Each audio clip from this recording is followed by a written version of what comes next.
Why did I start Brand Screen? At the time, media buying in digital was broken. And the key figure that we were looking at right then was that 2% of the media cost was used to buy media, 2% of the entire budget was used in television for the buying and planning part. In digital media, 20%. It was inefficient from end to end, it was broken. And digital back then was about 3% of the Australian market. It was slightly higher in the US, but a really small amount, an almost insignificant amount.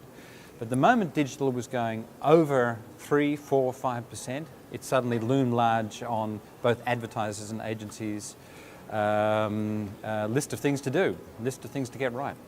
Brand Screen fundamentally sought to automate the media planning and buying process, and it didn't just seek to connect those pieces in a more automated, more efficient way. It certainly did that.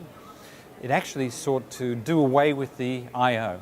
The electronic I/O was sort of part of that, but the destination, in my view, for where media is going and where Brand Screen has, as one of the companies in the real-time media space, has taken this business, is the individual buying of people.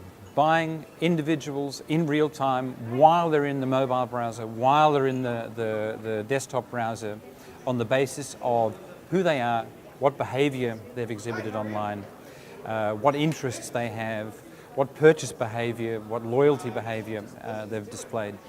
And that is a far, far better way to relate to people.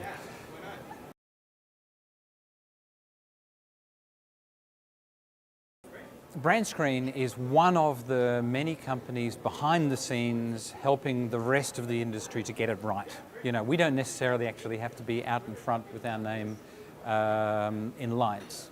What counts for us is having the 3 layers work together. For us, that's the data center layers, so getting the big data stores and the calculations and being able to call on all of that data that we need to use to calculate the probability of a consumer doing something at a particular time.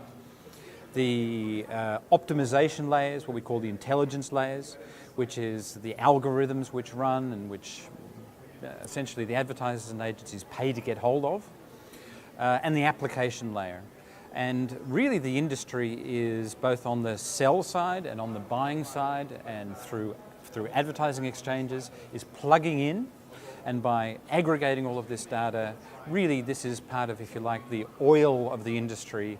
It helps the cogs go around more smoothly and lifts all the boats, if you like, in the digital ocean. So we think of ourselves as being behind the scenes, doing a lot of the essential work to keep the industry moving. So how does the future look for it? Well, look, I think that there are 2 schools of thought. One school of thought is that RTB, real time, which is really now being called programmatic advertising. So within this field of programmatic advertising, you can really say that RTB is becoming the predominant standard.